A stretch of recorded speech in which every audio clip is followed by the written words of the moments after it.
ನಿಮ್ಮ ಚುನಾವಣೆಯಲ್ಲಿ ಯಾವ ರೀತಿ ತಯಾರಿ ಇದೆ ಅಂದರೆ ಮುನ್ನೆಷ್ಟು ಪ್ರಚಾರಕ್ಕೆ ಯಾರ್ಯಾರೆಲ್ಲ ಬರ್ಬೋದು ಮೇಡಮ್? ಕಳೆದ ಬಾರಿ ಯಶ್ ಅವರು ದರ್ಶನ್ ಅವ್ರ ಜೊತೆಗೆ ನಿಂತ್ಕೊಂಡು ಪ್ರಚಾರ ಮಾಡಿದ್ರು, ಈ ಸತಿನೂ ಕೂಡ ಅದೇ ರೀತಿ ಆಗುತ್ತಾ? ಅಲ್ಲ ನೋಡಿ, ಆ ಥರ ನಿರ್ದಿಷ್ಟವಾದ ಪ್ಲ್ಯಾನು ಅಥವಾ ಯಾರನ್ನೋ ಮಾತಾಡಿಸಿ ಮಾಡಿಲ್ಲ ನಾನು.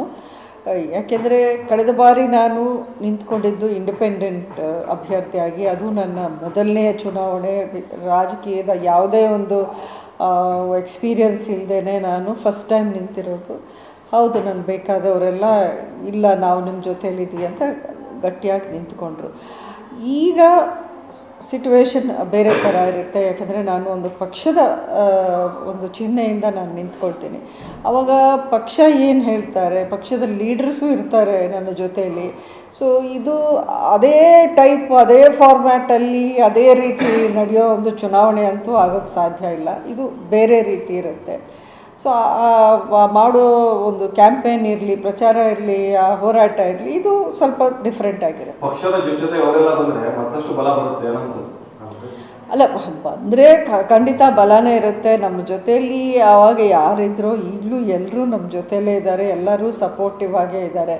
ಬಟ್ ಆವಾಗ ಅವ್ರು ಮಾಡಿದ್ದು ನಿಜಕ್ಕೂ ನಾನು ಹೇಳಬೇಕು ಅಂದರೆ ಅದರ ಹೆಸರು ಬರೀ ಸಪೋರ್ಟ್ ಅಲ್ಲ, ಅದು ಅವರು ತ್ಯಾಗ ಮಾಡಿದ್ದು ನನಗೋಸ್ಕರ.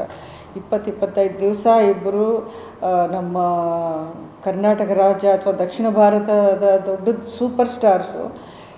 ಇತಿಹಾಸದಲ್ಲೇ ನಿಮಗೆ ಪ್ರಪಂಚದಲ್ಲೆಲ್ಲೂ ಆ ರೀತಿ ಒಬ್ಬರ ಪರ ನಿಂತ್ಕೊಂಡು ಯಾವುದೇ ಅವರ ಸ್ವಾರ್ಥ ಇಲ್ಲದೇ ಯಾವುದೂ ಎದುರು ನೋಡದೆ ಅವ್ರು ನನ್ನ ಪರ ನಿಂತಿದ್ರಲ್ಲ, ಅದೇ ಒಂದು ಇತಿಹಾಸ, ಅದೇ ಒಂದು ದೊಡ್ಡ ಸಾಹಸ ಅವ್ರು ಮಾಡಿದ್ದು. ಏನನ್ನೂ ಲೆಕ್ಕಿಸ್ದೇನೆ ಅವರು ನನ್ನ ಜೊತೆಯಲ್ಲಿ ನಿಂತಿದ್ದು. ಪದೇ ಪದೇ ನೀವೆಲ್ಲ ಬಿಟ್ಟು ನನ್ನ ಜೊತೆಲಿ ಬನ್ನಿ ಅಂತ ಕೇಳೋದು ಸರಿನಾ ಅಂತ ನೀವೇ ಯೋಚನೆ ಮಾಡಿ. ನನಗೆ ಮನಸ್ಸು ಒಪ್ಪಬೇಕಲ್ಲ ಆ ಥರ. ಪ್ರತಿ ಸಲ ನೀವು ಈಗ ಯಶೋ ದರ್ಶನೋ ಒಂದು ಮೂವಿ ಮಾಡ್ತಿರ್ತಾರೆ, ಅವ್ರಿಗೆ ಪರ್ ಮೂವಿ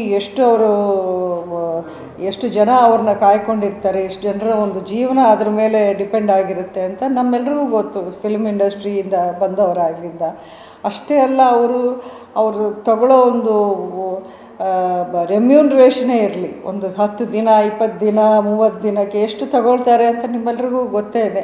ಅದನ್ನೆಲ್ಲ ಬಿಟ್ಟು ನೀವು ಪ್ರತಿ ಸಲ ನನ್ನ ಜೊತೆಗೆ ಬನ್ನಿ ಅಂತ ಕರೆಯೋದು ಅಷ್ಟು ಸರಿ ಇಲ್ವೇನೋ. ಬಟ್ ಖಂಡಿತ ಅವ್ರು ಬರೋದಿದ್ದರೆ ಹಾರ್ಟಿಲಿ ನಾನು ವೆಲ್ಕಮ್ ಮಾಡ್ತೀನಿ. ಅದು ನನಗೆ ದೊಡ್ಡ ಶಕ್ತಿಯಾಗೇ ಇರುತ್ತೆ ಅನ್ನೋದರಲ್ಲಿ ಎರಡನೇ ಮಾತಿಲ್ಲ.